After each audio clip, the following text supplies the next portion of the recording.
está por ti, está por ti. Sí, Señor, hoy creemos que tú estás por nosotros. Toma estos momentos, estos minutos para respirar ese aire de victoria, para que sientas cómo te llena el Espíritu Santo en convencimiento de que Él está por ti, de que Él ya lo hizo, ya lo pagó, ya lo compró, de que las cosas que hoy están en tu mente, que te agobian, que te hunden, Él está del otro lado. Él está del otro lado. Él es nuestro vencedor. Él es el que ha ganado por nosotros todas nuestras batallas. El que nos acompaña en todas las adversidades y en todas las victorias.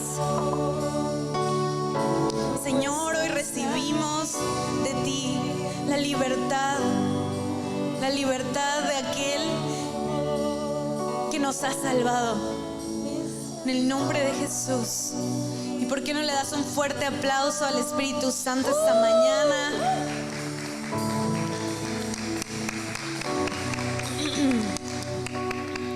Gracias a Dios porque Él es tan bueno con nosotros y porque todos los domingos sucede algo nuevo, algo sorprendente.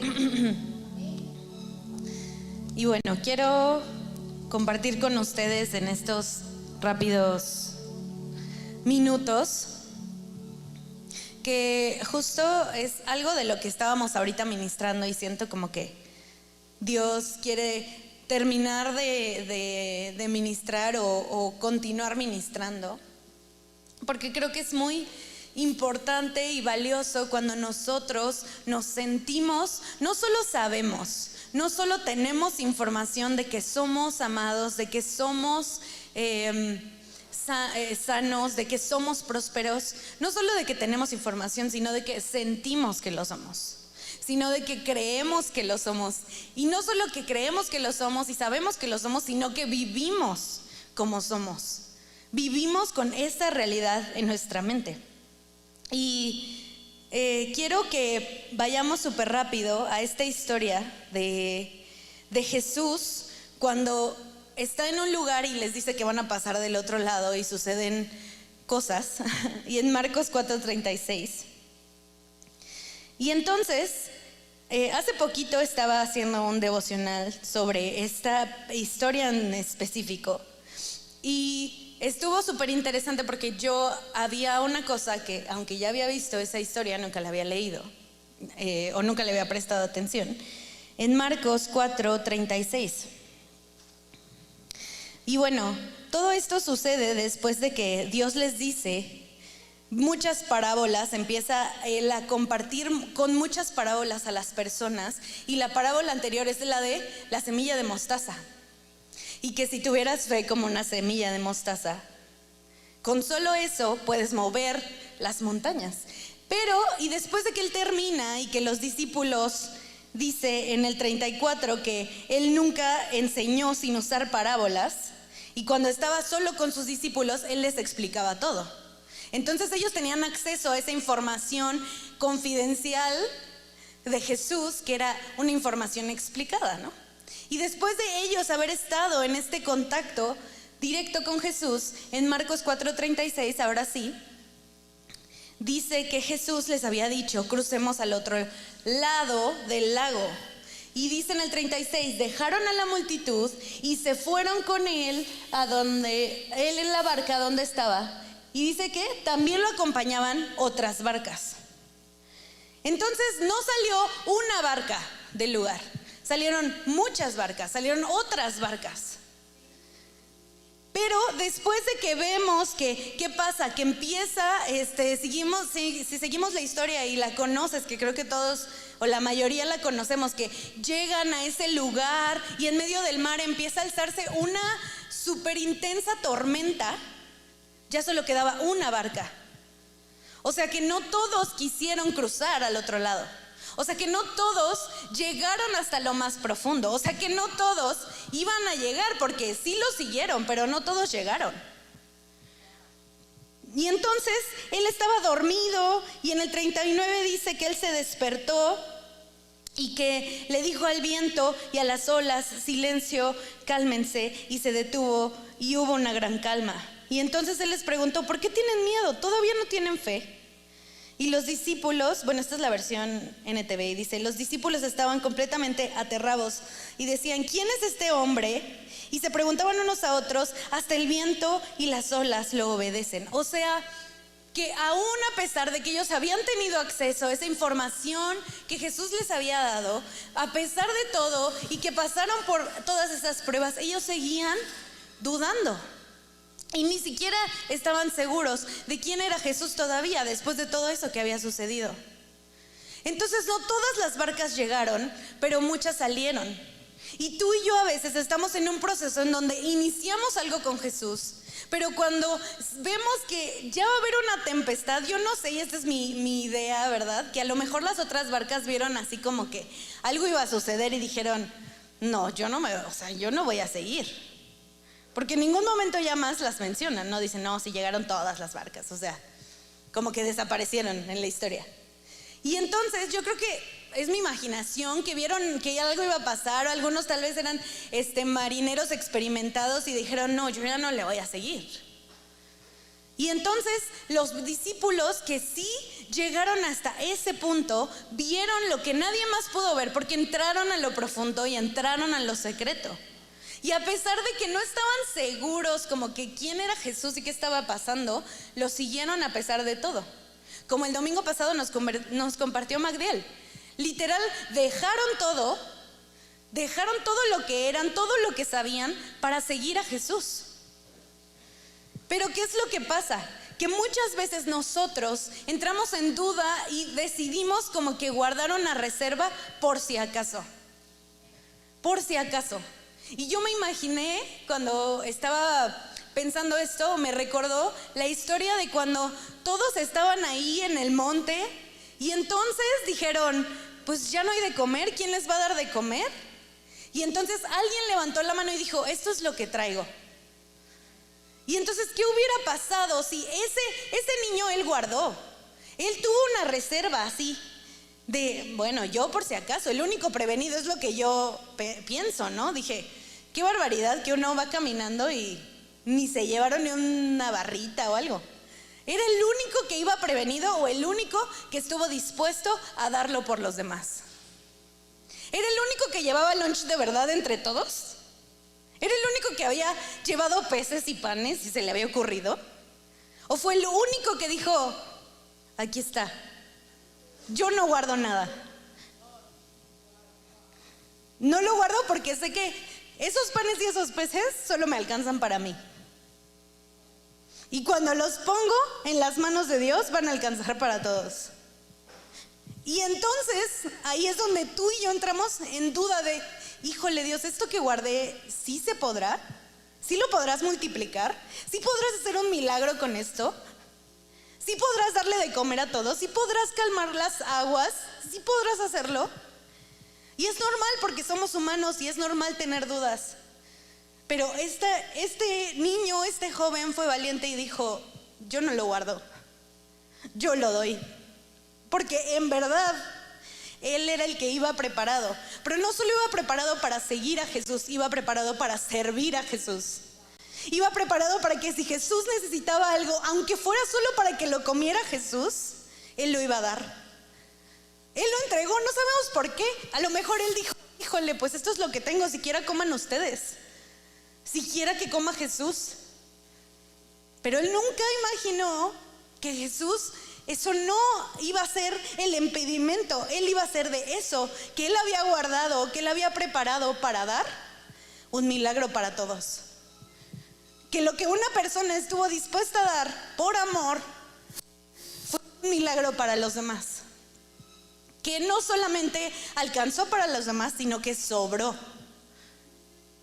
Y entonces tú y yo tal vez estamos en diferentes momentos de nuestra vida, en momentos de escasez, en donde sentimos que ya no hay, que no tenemos, que ya no hay más de dónde sacar. Y quiero decirte hoy que siembra con abundancia en los lugares donde sientas escasez. Y vas a ver la cosecha de lo que has dado. ¿Por qué? Porque en ese lugar donde no había nada, en medio de la pradera, a lo mejor alguna persona sí traía guardado algo. Pero dijo, esto es mío. O sea, esto es para mí, este es mi lunch. Si no ustedes prepararon, ni modo. Pero el niño sembró donde había escasez. Ese joven sembró donde había la mayor escasez y vio la mayor cosecha. Entonces, si tú y yo sentimos que hay algo en nuestra vida que está escaso, si necesito crecer en mi fe, entonces tengo que sembrar en mi fe. Si necesito crecer en algo, tengo que sembrar ahí. Si siento que ya no tengo dinero, tengo que sembrar ahí. Si siento que ya no tengo amor, tengo que sembrar amor. ¿Por qué? Porque ahí estoy confiando en que Dios ya preparó la tierra para mí. No en que, bueno, pues hay más o menos. Estoy confiando en que Dios está de mi lado. Que Dios va a tomar lo que yo le dé, aunque sean unas semillas, aunque sea una semilla de mostaza, y lo va a hacer algo sorprendente. Porque ahí es donde se ve que confío. En donde siembro, confío. Yo no voy a sembrar en un lugar en donde ni sé si va a pasar o no. Aquí en este piso yo no sembraría una semilla. Dudo mucho que crezca. Quién sabe, Dios nos podría sorprender. Pero yo no la veo apta. Pero si tú y yo realmente estamos confiando en lo que Dios nos ha dicho y creemos lo que somos, y creemos que Él nos ha dado la victoria, y creemos que Él nos prospera, y creemos que Él nos sana, y que Él nos va a multiplicar, entonces tenemos que empezar a sembrar como si de verdad creyéramos. Tenemos que empezar a caminar como si de verdad lo creyéramos, tomando acciones que son poderosas, porque esas acciones le demuestran a nuestros enemigos en lo que estamos caminando y en lo que estamos creyendo.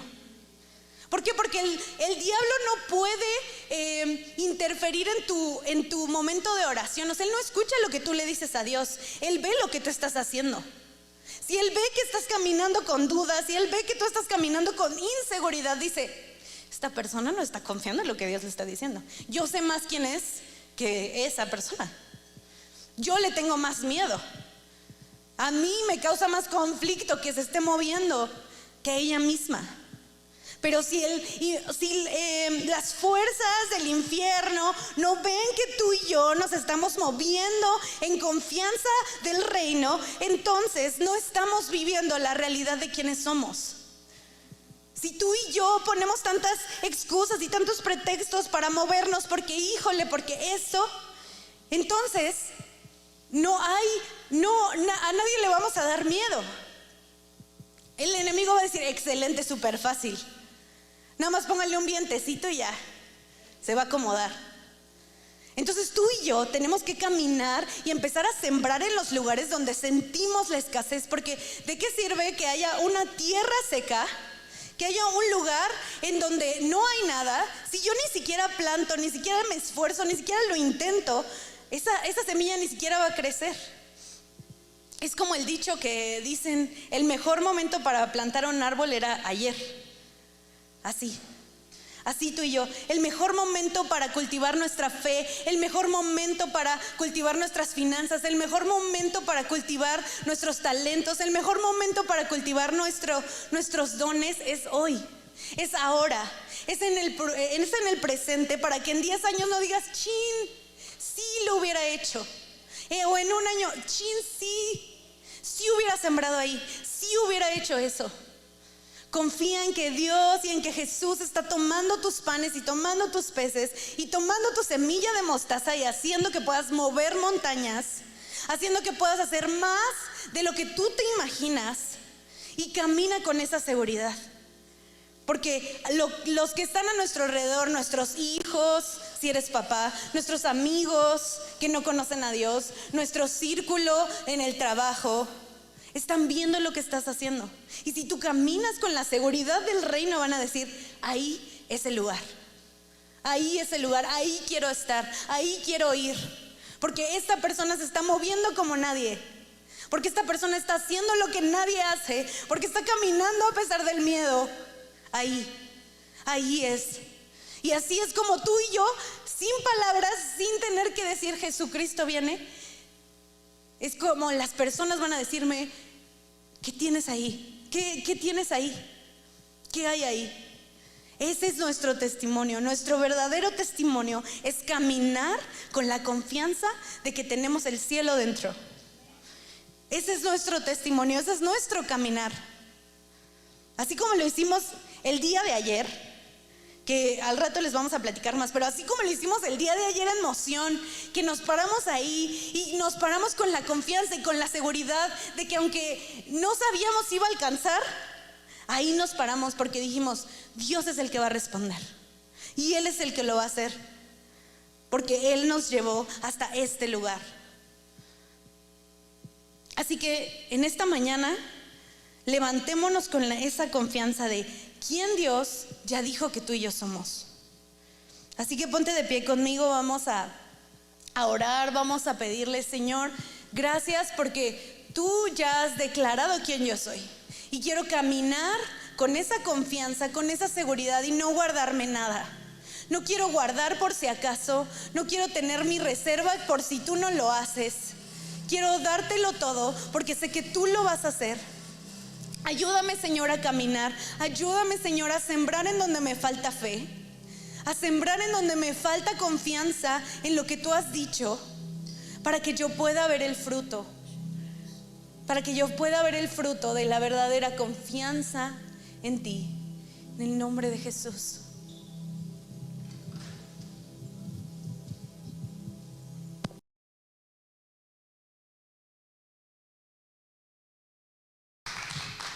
Wow, qué maravilloso. Bien, pues yo quiero comenzar el día de hoy. ¿Cómo están, familia? Disfrutando el día de hoy aquí. Gracias, Ana Mari. Quiero comenzar con unos amigos que se fueron de cacería al bosque y allá andaban ellos de cazadores y de pronto les aparece un oso muy grande y así, un oso muy grande y muy feroz. Y entonces el oso va detrás de ellos y se echan a correr y pegan la carrera y van corriendo y de pronto uno de ellos se detiene y se amarra bien los tenis y le dice: ¿qué haces? No te detengas. ¿Para qué te amarras bien los tenis? Dice: porque yo necesito llegar antes que tú a la meta.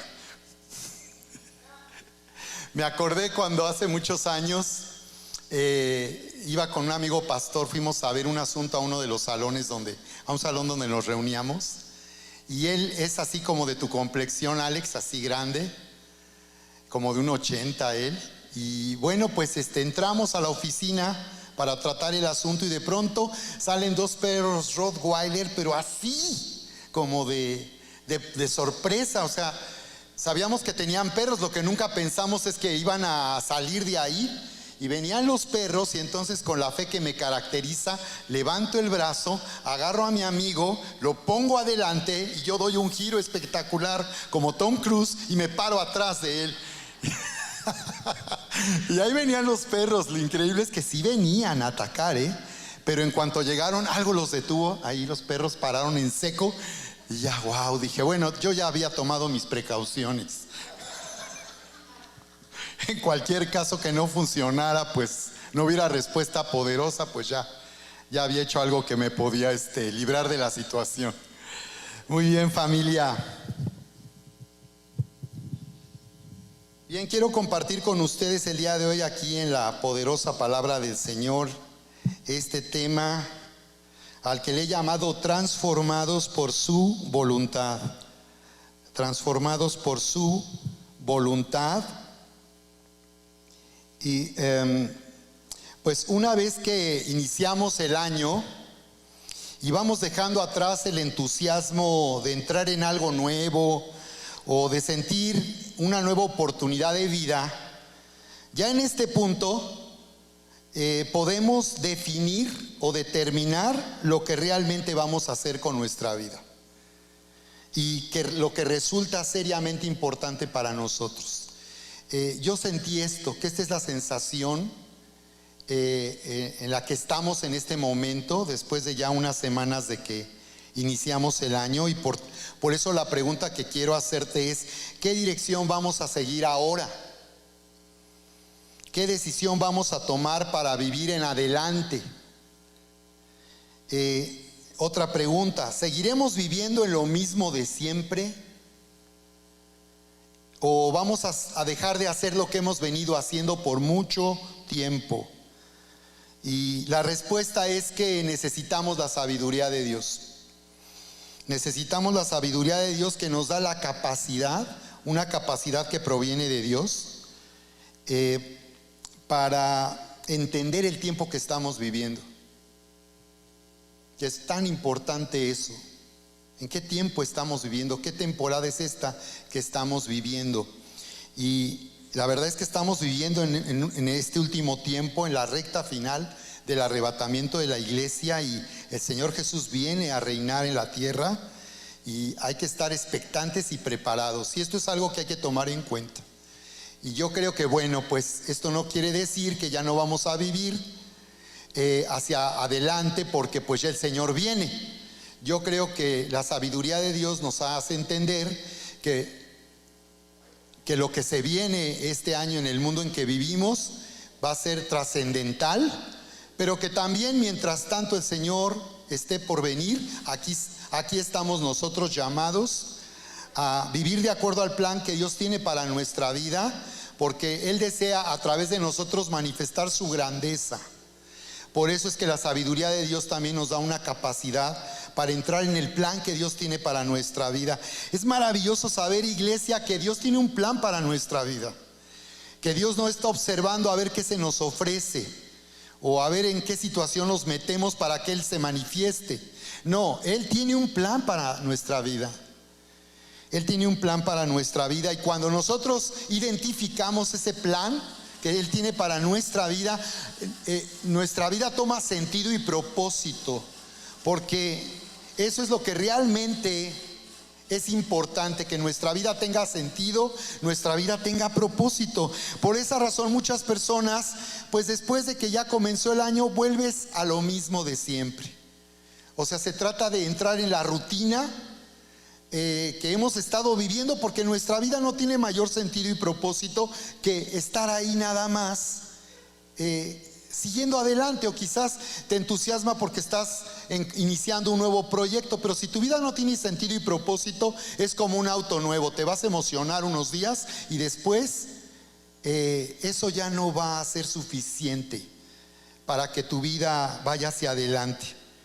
Así que en el discipulado de la vida cristiana somos capacitados en la sabiduría de Dios, porque nuestra mentalidad es transformada para dejar de rechazar a Dios y para abrazar la buena voluntad de Dios, agradable y perfecta. La sabiduría a mí me hace unir mi mente a la mente de Dios, y por tanto entender el corazón de Dios, lo que Él siente, lo que Él quiere, lo que le gusta, lo que le agrada. Y entonces yo puedo vivir con sabiduría en el plan maravilloso que Dios tiene para mí. Salmos 25:9. Encaminará, lean conmigo, encaminará a los humildes por el juicio y enseñará a los mansos su carrera. ¿Qué dice la palabra que Él hará con los que son suyos? Dice que los va a encaminar por el juicio. Esto es sabiduría. Los va a encaminar de manera que tengan criterio para tomar decisiones sabias, que tengan juicio de sabiduría para hacer lo que conviene y para hacer lo que nos hará exitosos. Y luego dice, y enseñará a los mansos su carrera. Fíjate cómo enseñará a las personas dóciles. Las personas dóciles van a ser enseñadas, los que serán enseñados en su carrera. La Biblia nos dice que tenemos una carrera por delante, y esa carrera Dios nos llama a llegar a la meta. Dice que esta es la meta del supremo llamamiento de Dios en Cristo Jesús. Muy bien, pues vamos a orar. Levanten sus manos conmigo. Vamos a orar para que el Señor nos bendiga el día de hoy. Bendito Padre, Dios Todopoderoso, te damos gracias, Señor, por tu poderosa palabra. Señor, que tiene la habilidad de renovar nuestro entendimiento, de sanar nuestro corazón, Señor, y de capacitarnos para vivir con sabiduría, a fin, Señor, de ser encaminados por el juicio y ser enseñados en nuestra carrera. Gracias porque a través de tu poderosa palabra podemos identificar el plan maravilloso que tienes para nuestra vida, Señor, para vivir en tu voluntad, que es buena, agradable y perfecta. Gracias porque tú nos llamas a ser transformados por tu voluntad, buena, agradable y perfecta, en el nombre precioso de Cristo Jesús. Ahora di conmigo: en este día, Señor, yo recibo tu poderosa palabra, creyendo que yo soy quien tu palabra dice que soy, que tengo lo que tu palabra dice que tengo, y que puedo hacer lo que tu palabra dice que puedo hacer. En el nombre de Cristo Jesús está hecho. Dale fuerte el aplauso al Señor en alabanza y adoración. Romanos capítulo 2, verso 2 nos dice: no se conformen a este siglo. Di conmigo: no. Dice la palabra, fíjate qué interesante, aquí nos está dando un mandamiento. No es un consejo, a ver qué te parece. Esta es una orden de parte de Dios. Y dice: no se conformen a este siglo. Dice: no toman la forma, no vivan como vive la gente de este mundo que no me conoce. No se conformen a una mentalidad mundana, carnal, terrenal. No se conformen a su sabiduría humana. No se conformen, porque cuando nosotros tomamos esa forma o nos acomodamos de acuerdo a este mundo, estaremos operando de acuerdo a la sabiduría de este mundo. Muchos cristianos necesitan en verdad ser transformados por la voluntad de Dios, porque siguen viviendo, aunque han nacido de nuevo, con una mentalidad que no les capacita para disfrutar de la vida nueva en Cristo. Es interesante que el Señor diga: no se conformen. En primer lugar, tenemos que identificar que la vida de este mundo no es para nosotros, que los criterios que hay en este mundo, la filosofía que hay en este mundo, no nos va a permitir a nosotros hacer que nuestra vida sea transformada, sino sean transformados, dice, por medio de la renovación de su entendimiento, para que comprueben. Así que si viene un cambio de mentalidad, una forma en que cambiamos nuestra manera de operar, nuestra manera de pensar, nuestros pensamientos, dice que seremos transformados para comprobar. Observa que el propósito de Dios, al ser renovados en nuestra mente, tener una mentalidad nueva, una mentalidad gobernada por la sabiduría de Dios, por la influencia, por el dominio del amor de Dios, de la verdad de Dios, hará que comprobemos que la voluntad de Dios es buena, agradable y perfecta. Entonces necesitamos, dice, comprobar. Es decir, no es evidente, no es obvio que la voluntad de Dios es buena. Por eso muchas personas, cuando oyen lo que Dios está hablando para nuestra vida en su palabra, muchas personas les ofende, o muchas personas les amenaza lo que Dios está diciendo, porque nuestra mente está separada de Dios. Cuando el hombre se separó de Dios, su mente quedó en tinieblas, oscurecida por su propio orgullo y soberbia. Entonces no es evidente para el entendimiento que la voluntad de Dios es buena. Hay que comprobarlo. Dile al que está a tu lado: necesitas comprobar que la voluntad de Dios para ti es buena.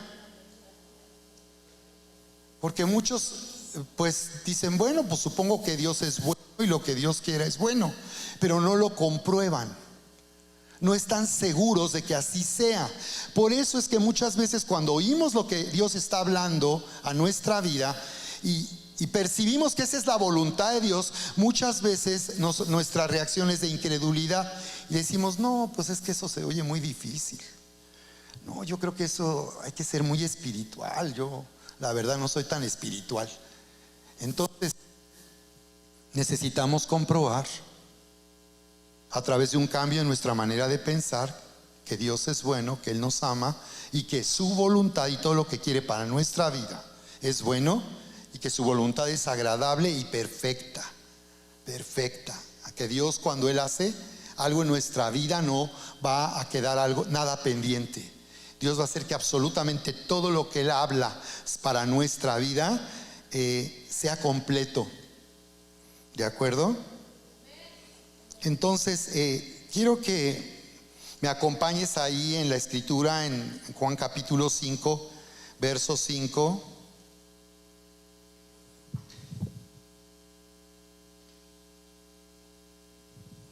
Y que veas conmigo esta historia en el ministerio del Señor Jesús, del hombre que estaba en el estanque de Betesda. Dice que por 38 años él había estado ahí esperando ser sanado, que cuando las aguas se movían por causa de un ángel, el primero que entraba ahí era sanado. Así nos lo dice ahí en Juan capítulo 5, en el verso 4, dice: porque un ángel descendía de tiempo en tiempo. Y esto pudiera parecer supersticioso. De hecho, muchas veces la gente, cuando oye acerca de milagros, lo relaciona con la superstición. Pero en este caso la Biblia afirma que las aguas se movían por causa de un ángel. Y si la Biblia dice que era un ángel el que hacía que las aguas se movieran, quiere decir que eso era algo que venía de parte de Dios. Durante más de 200 años en el pueblo de Israel no hubo profeta, ni hubo una manifestación de la gloria de Dios. Ellos habían hecho de su relación con Dios una religión sin poder, una costumbre, un ritual. Así que esta manifestación sobrenatural era asombrosa, y era la manera en la cual Dios estaba queriendo despertar a Israel a darse cuenta que este Dios no es un Dios de religión, es un Dios vivo y poderoso que se manifiesta. Entonces dice que era un ángel el que descendía, no todo el tiempo, de tiempo en tiempo. Y dice que al mover las aguas, el primero que entraba era sanado.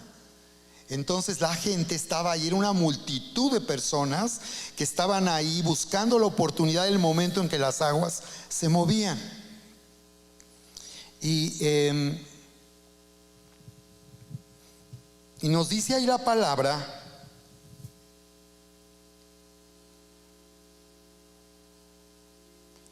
nos dice ahí la escritura en el verso 6, que Jesús vio a este hombre paralítico.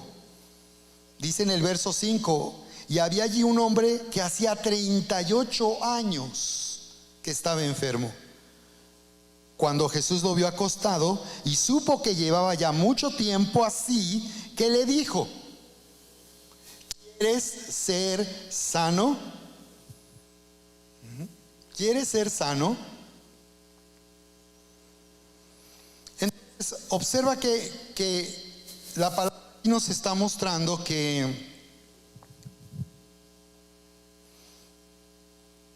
y vamos a identificar dos enemigos que pueden limitar nuestra capacidad para incrementar nuestra habilidad de recibir de Dios.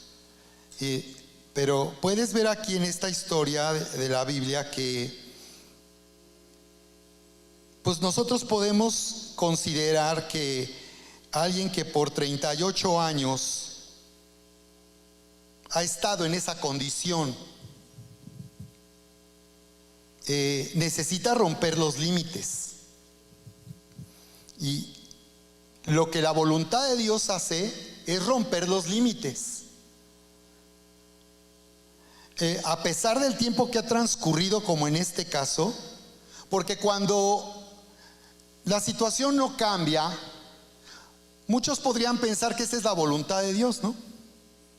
Alguien podría decir, bueno, hay un ángel que está moviendo las aguas y el primero que entre es sanado, pero pues este hombre pues no ha sido sanado por 38 años. Parece que la voluntad de Dios es que siempre esté paralítico.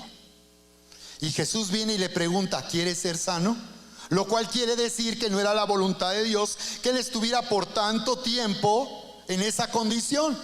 Muchas personas piensan que la voluntad de Dios es que pase tanto tiempo para que él pueda manifestarse. No, observen, el día que Jesús llegó al estanque, ese día todo cambió. Esto es lo que tenemos que ser despertados y dejar de dormir conformados por una mentalidad de incredulidad, una mala enseñanza que nos ha hecho creer que da igual, da igual. Si el Señor me sana o no me sana, pues Él lo hará o no lo hará, pues da igual. Y no da igual, porque resulta que Dios no va a actuar en contra de nosotros ni aparte de nosotros, sino Él se va a manifestar siempre en cooperación, en asociación, en sociedad con nosotros. Por eso le pregunta, ¿quieres ser sano? O sea, Él no llega y dice, ya 38 años son demasiados, por Dios. ¿Cómo iba al baño? Y si quería una torta de milanesa con mucho queso, ¿no? Entonces, qué interesante. Qué interesante. No da igual si tú sirves a Dios o no lo sirves. No da igual si vienes a Moción o no vienes a Moción. No da igual. Ayer fue una increíble experiencia haber estado ahí con esos niños. Ese lugar a donde vamos, esa comunidad no tiene luz. Tienen unos tinacos comunitarios, que son unos tinacos enormes, y la gente tiene que ir ahí por agua. Ayer me acerqué a Emanuel, un hombre que estaba ayer, el único hombre que había ahí, rodeado bendito entre las mujeres. Fueron algunos papás. Y cuando yo tengo esa oportunidad, pues me acerco, y sobre todo a los hombres, porque normalmente los hombres nunca están. Están en el trabajo, están en el negocio, pero cuando se trata de esto, no están. Mi papá nunca estuvo conmigo en algún festival del Día del Padre, del Día del Niño. ¿Tu papá sí? ¿Alguien estuvo su papá contigo? O sea, yo sí, estuve como papá. Bien, pues, y cuando yo veo a un hombre ahí, pues voy sobre de él. Y qué maravilla, porque pues empecé a hacer plática. Hagan de cuenta que estábamos como con la mujer samaritana en el pozo, y empiezo porque yo siento un genuino interés por la vida de las personas, y normalmente me acerco a cualquier persona. Todas las personas que han venido a la iglesia, todos en algún momento, cada persona me ha acercado amigablemente, y a los hombres más todavía. Siempre me acerco y me siento el amor de Dios que me hace interesarme por la vida de las personas, y se me hace tan interesante. Y Emanuel pues le contó su historia. Viene de Toluca, tiene 2 años en Querétaro, él es albañil. Viajaba por toda la República. Desde que era adolescente el papá se lo llevó a trabajar en ese oficio, pero todo el tiempo estaba ausente porque estaba trabajando. Sin embargo, me contó que tenía una relación excelente, que hasta el papá lo invita a trabajar con él, y hasta chupan juntos. Se la llevan muy bien, o se la pasan muy bien. Y pues yo le empecé a dar a conocer a Jesús, que hablaba de que Dios lo estaba llamando a conocerle, a ya no vivir en una barrera ni vivir lejos de Dios. Y estaba bien pensativo y me estaba escuchando. Yo estaba sorprendido de ver que él estaba escuchando y Dios le estaba hablando a través de lo que yo decía, porque me empezó a confiar la razón por la cual él estaba en una barrera con Dios, y aunque él quería acercarse, no podía hacerlo. Así que hay mucha gente incapacitada por los errores que ha cometido, por su pasado. Y él me decía, hoy me siento mal de cómo estoy viviendo y tengo dudas si estoy haciendo lo correcto. Ya, tremendo. Y yo le empecé a dar, le empecé a hablar con la gracia, mostrándole que Dios tenía una respuesta, porque muchas personas como él piensan que pues son indignos porque no tienen, no son incapaces de hacer lo que Dios quiere que hagan. Y yo le dije, el Señor no te está pidiendo que en este momento tú dejes algo en tu vida, o no te está llamando a que abandones algo que ahora no quieres dejar, porque ese era el problema. Lo único que quiere en este momento es que tú le conozcas, que tengas un encuentro con Él. Y una vez que te des cuenta cuánto te ama, Él te va a decir lo que tú necesitas. ¿Qué dice Salmos 25, 9? ¿Otra vez? ¿Mande, Cari? Que haga los humildes en el juicio. Una vez que comienza una relación personal con Dios, tenemos que decirle a las personas, porque tú vas a encontrar con personas que van a levantar una barrera y decir, es que yo no quiero dejar de fumar, o no quiero dejar de ir al antro. A lo mejor te encuentras con alguien que te dice, es que yo no puedo dejar de ver pornografía.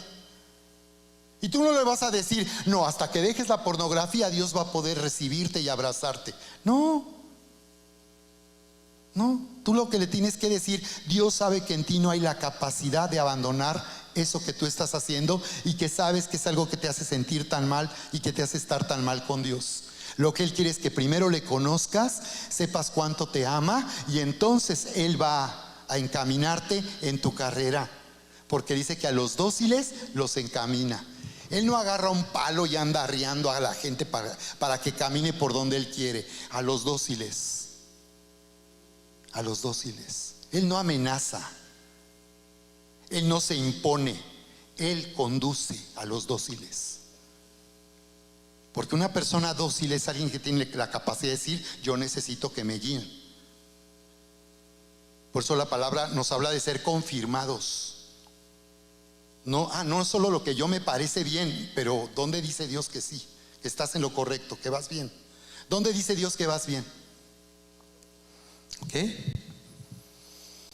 Entonces, qué interesante, porque Dios trabaja en sociedad, quiere ser sano, y en 3 ocasiones por lo menos vemos cómo el Señor trabaja en asociación, porque para Él es lo importante lo que tú quieres. No importa 38 años, el día que Jesús estaba ahí, era el momento de que cambiara en su vida.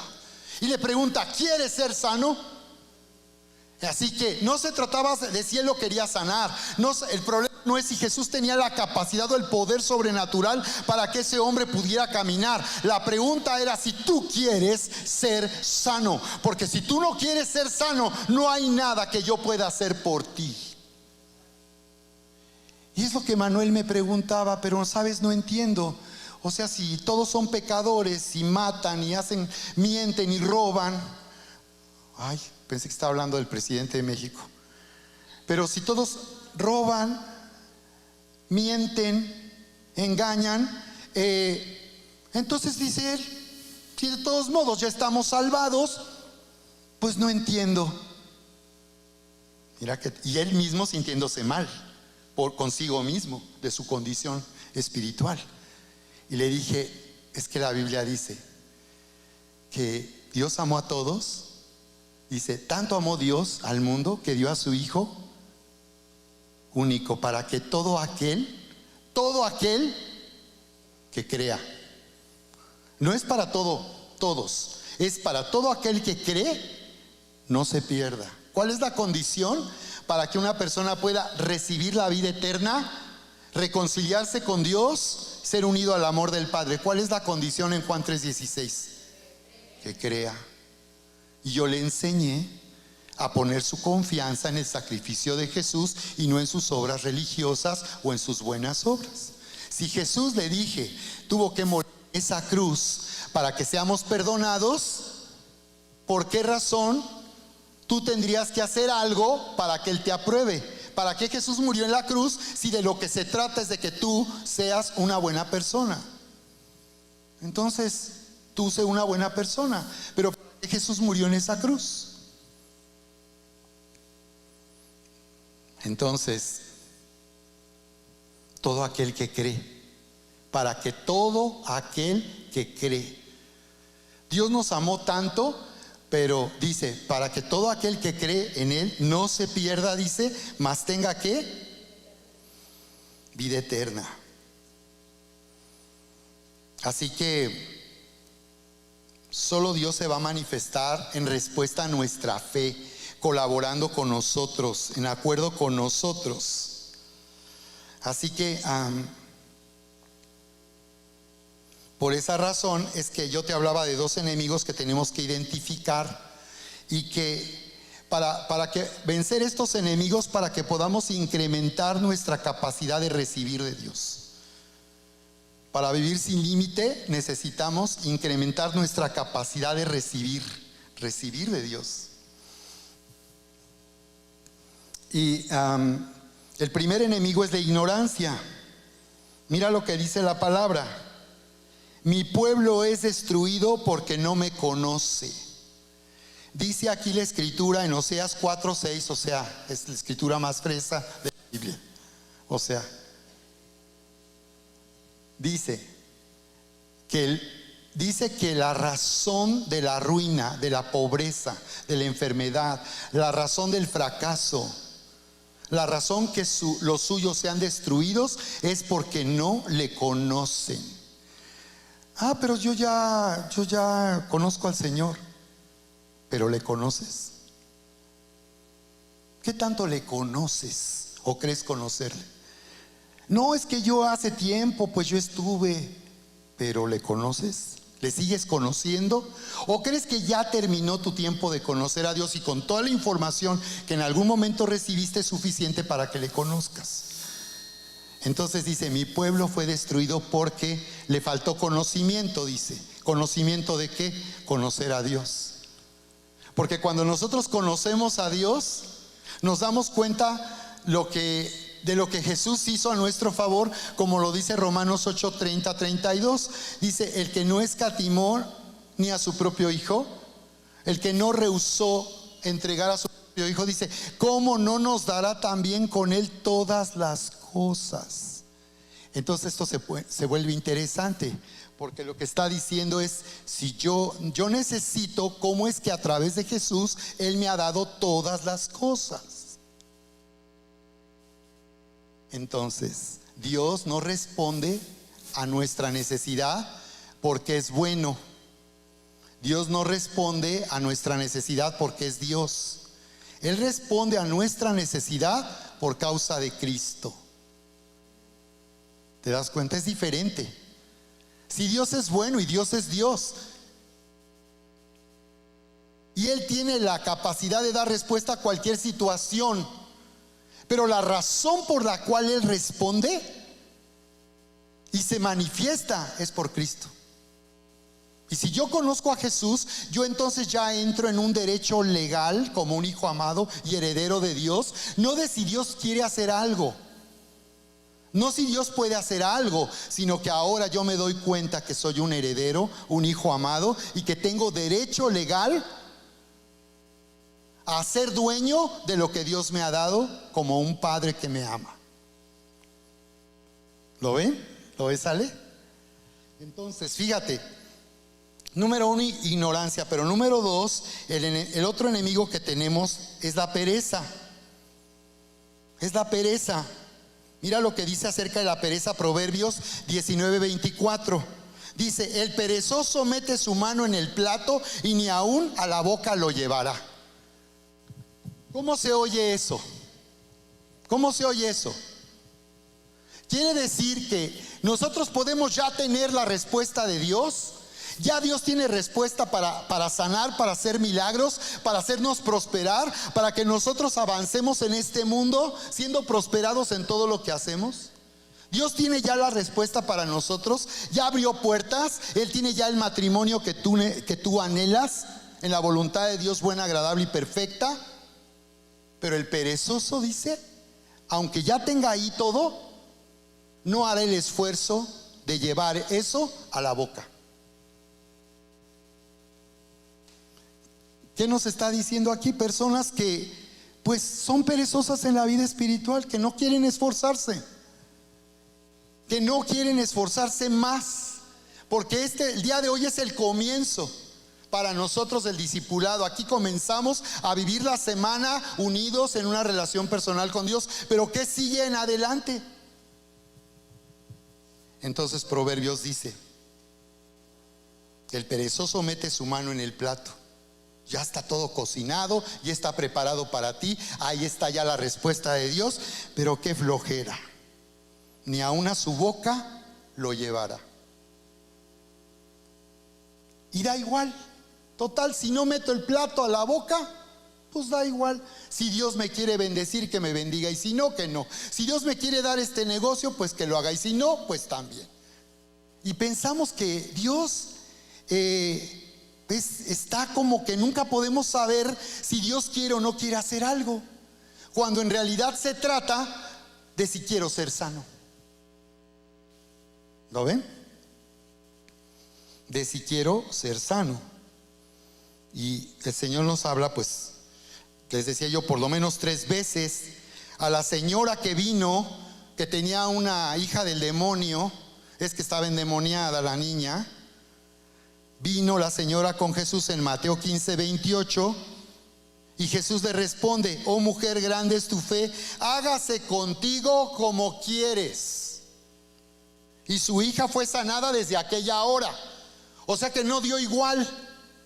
Esa mujer estuvo dispuesta a interrumpir a Jesús. Él estaba ahí en forma discreta, no quería que nadie se enterara. Esta señora dio con Jesús, y no solo se investigó dónde estaba él, en Sirofenicia, sino que además fue, le tocó la puerta, lo encontró y le clamó que por favor hiciera libre a su hijita de una opresión que estaba sufriendo.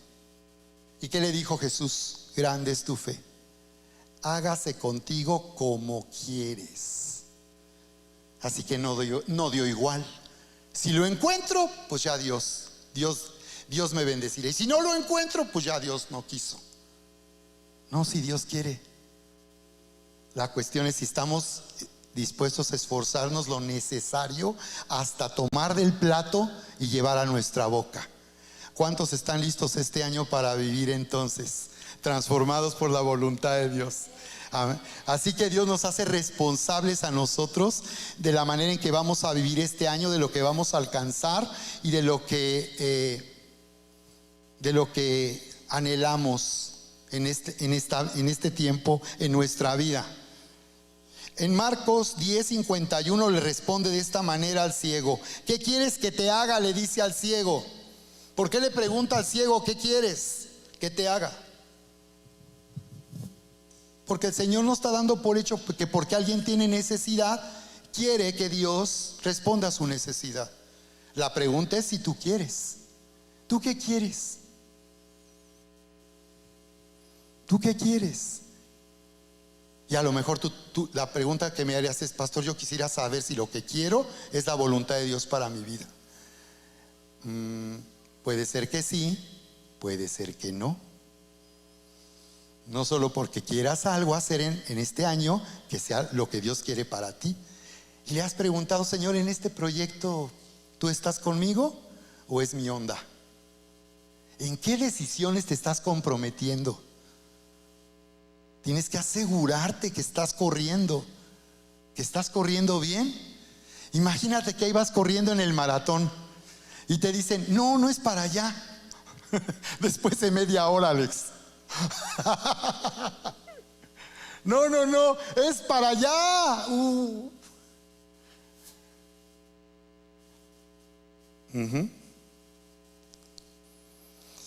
Así que ser diligente en la vida espiritual, ser diligente es estar comprometido.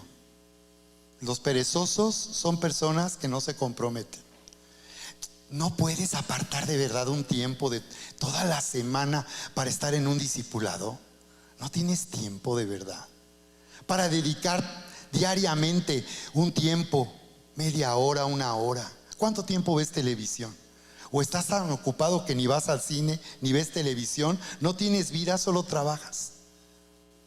Y te puedo asegurar, El problema no es de tiempo, es de lo que para ti es importante. Lo que para ti es importante, tú a eso le das el tiempo necesario. ¿Sí o no? Entonces, la verdad es que las cosas que tienen valor, pues requieren compromiso. La verdad es que nadie hace negocios por hobby. Imagínate, oye, nos vemos para platicarte del negocio. Oye, puedo, pero tal día, tal hora. Ah, no puedo. Mejor a ver si el mes que viene. ¿No te interesa? No es un hobby. ¿Cómo crees? ¿Verdad que nadie trabaja así? Nadie hace negocios así. La gente está comprometida. Mucha gente está en un trabajo del cual ya se quiere salir, pero pues, no tiene opción. Tiene que estar ahí. Se siente con un compromiso y una obligación. Pero ¿qué tal cuando amas lo que haces? ¿Qué tal cuando amas lo que haces? Y eso que estás haciendo realmente lo amas, porque además es algo que tú sabes que Dios tiene para ti y preparó para ti desde antes. Entonces, ser diligente es estar comprometido. Es la respuesta de nuestra fe. Y cuando eso sucede, nosotros podemos tener expectativas auténticas. Es decir, podemos esperar algo que sí va a suceder, porque eso depende de lo que el Señor ya hizo a mi favor y de que yo sea diligente y que yo me esfuerce para llevar del plato a la boca lo que Dios ya preparó para mí. ¿Qué tal? Entonces quiero en conclusión hablarte de 5 principios para que tú seas transformado por la voluntad de Dios y tomes la dirección certera que tu vida necesita.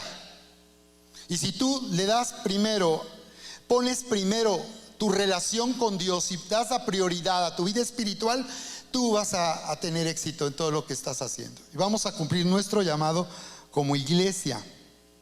Entonces, número 1, conclusión, para que tú ores declarando la voluntad de Dios sobre tu vida.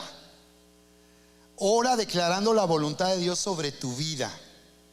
Y tú puedes tomar Mateo 6:33. Número 1, busca el reino. Busca el reino. Jesús dijo: no se preocupen, no se angustien por lo que necesitan, por lo que han de comer, por lo que han de beber, porque mi Padre que está en los cielos sabe de qué tienen ustedes necesidad. ¿Por qué no debe estar angustiado? Porque el Padre sabe lo que yo necesito en este momento. Tengo una necesidad apremiante, Él lo sabe. Dice, no estén angustiados ni preocupados por su situación. ¿Por qué? Porque el Padre sabe. Y si yo entiendo que el Padre sabe, empiezo a vivir en su amor. Si el Padre sabe, quiere decir que Él es sensible y Él quiere dar respuesta a mi necesidad. Dice más, busquen primero el reino de Dios y su justicia, y todo esto que buscan los que no me conocen vendrá a ustedes por añadidura. Añadidura en el griego es adherirse, apegarse. Te transformas en un imán de riqueza. Busca primero el reino. Busca primero el reino.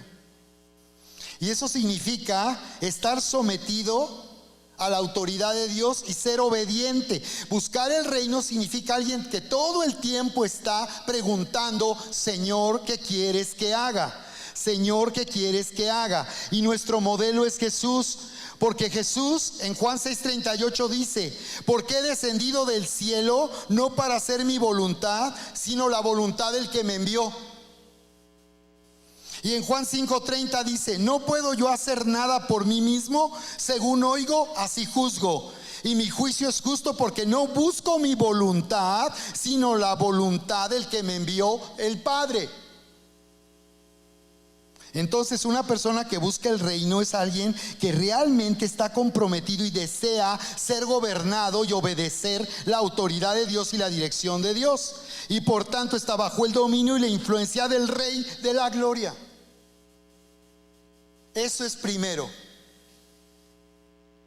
Y entonces serás transformado por la voluntad de Dios. Cuando nosotros, es lo que lo que sucede en nuestro programa de discipulado, las vidas de las personas son transformadas, su condición emocional cambia, su mentalidad es transformada. Eso no pasa porque pasó, eso pasa porque están siendo mentoreados y están siendo enseñados y están abandonando enseñanzas equivocadas que les han limitado y ahora están viviendo de acuerdo a la voluntad de Dios.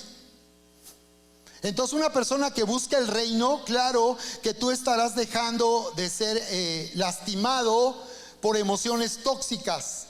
Dejarás de ser una persona depresiva que se menosprecia, una persona que vive con amargura, que vive dolida o afectada por lo que otros hicieron, que no puedes disfrutar las relaciones que tienes hoy en el matrimonio, en la familia, porque estás afectado todo el tiempo por algo que sucedió en tus relaciones. Todo eso sucede cuando nosotros buscamos el reino. Cuando buscamos el reino, el amor de Dios tiene dominio e influencia. Cuando yo vivo en el amor de Dios, mi vida es transformada y me vuelvo como Dios. Cuando vivo en la verdad de Dios, yo estoy viviendo en una convicción personal que me hace vivir con seguridad y confianza. Así que tú puedes comenzar a orar con autoridad. Si estás buscando el reino y lo único que te interesa es ser obediente a la voluntad de Dios, tú vas a poder orar con poder, porque lo que tú estás declarando está teniendo un resultado y un efecto. Así que hoy quiero pedir que ores con autoridad. Que hoy, al levantar tu petición al Señor el día de hoy, tú en verdad entres en lo que dice Marcos 11:24. Por eso les digo que todas las cosas por las que piden y oran, crean que ya las han recibido, y entonces ora recibiendo, ora creyéndole al Señor. Número 2, vivir en identidad de hijos amados y herederos. Seremos transformados por la voluntad de Dios si vivimos como hijos amados, si vivimos como herederos, unidos como ramas a Jesús, nuestra vid verdadera. Si vivimos como hijos en el amor del Padre, estaremos viviendo en su presencia y en su palabra. Estaremos buscando crecer en conocerle a Él en su presencia y en su palabra.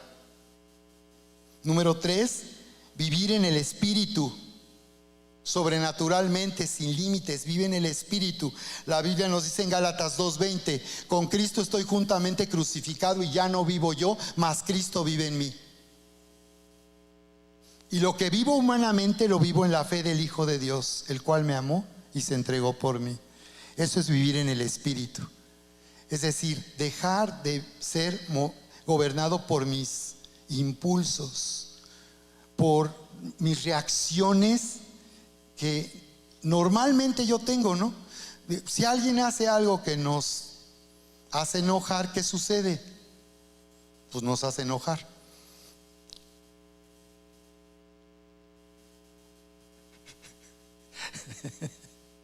Entonces, vivir en el Espíritu significa que esa es una reacción normal. Dice, enójense pero no pequen. Entonces recuerda que no le puedes decir a alguien que no se enoje, porque sería como decirle a alguien: no tomes agua, no comas, no respires. Es reacción, una reacción natural. Pero después de que se enojó, tú eres responsable de si vas a vivir en el Espíritu o si vas a vivir en tu condición. Y ya no vivo yo, mas Cristo vive en mí. ¿Cómo sucede eso cuando somos llenos del Espíritu? Entonces, ser gobernado por la voluntad de Dios transformará mi vida, porque cuando yo soy lleno del Espíritu, dejo de vivir reaccionando en mi condición y puedo hacerme responsable de cómo ahora yo voy a actuar. Ok, eso me hizo enojar, ¿y ahora qué vas a hacer? No, pues voy a seguir enojado con esa persona porque no quiere cambiar. Y si nunca cambia, ¿cómo vas a vivir con esa persona? Entonces, cuando yo soy lleno del Espíritu Santo, viviré sin límite, sobrenaturalmente. Claro, eso es sobrenatural, eso no es normal. Pero quiero que sepas que Dios en tu vida te dé esa capacidad sobrenatural. Número 4, reinar en la vida. Romanos 5:17, si por causa de uno, dice, por causa de la transgresión de uno reinó la muerte, mucho más, dice, reinarán en vida los que reciben la abundancia de la gracia y el regalo de la justicia. Dice que vamos a reinar en la vida. La voluntad de Dios es que tú reines en la vida. Dios nos ha llamado a reinar en este mundo como luz en medio de la oscuridad y sal para la tierra, porque las personas están esperando que tú les des a conocer a Jesús. La gente que te conoce necesita saber tu historia. Tienes una historia increíble. La experiencia que tú tuviste al llegar a conocer a Jesús es algo que es para que salgas en una entrevista por televisión. Tienes una gran historia cuando tú le hablas a las personas de la manera en que Dios cambió tu vida. Y 5 y último, transformarse en discípulos para llevar mucho fruto, transformándose en mentores para ir y hacer discípulos. En Juan 15:8 Jesús dice, en esto es glorificado mi Padre, en que ustedes lleven mucho fruto. ¿Qué fruto? ¿De qué está hablando? De transformarte en un mentor, una influencia para los que te conocen. Que los que te conocen a través de ti puedan conocer a un Dios vivo y verdadero que no pueden ver, pero te pueden ver a ti. No lo pueden oír, pero te pueden escuchar a ti. Y cuando tú das a conocer a Jesús, créeme que la gente va a oír cómo Dios les está hablando. ¿De acuerdo? Así que vivir en la voluntad de Dios, como dice Jesús en Juan 15:8, en esto es glorificado mi Padre, en que lleven mucho fruto.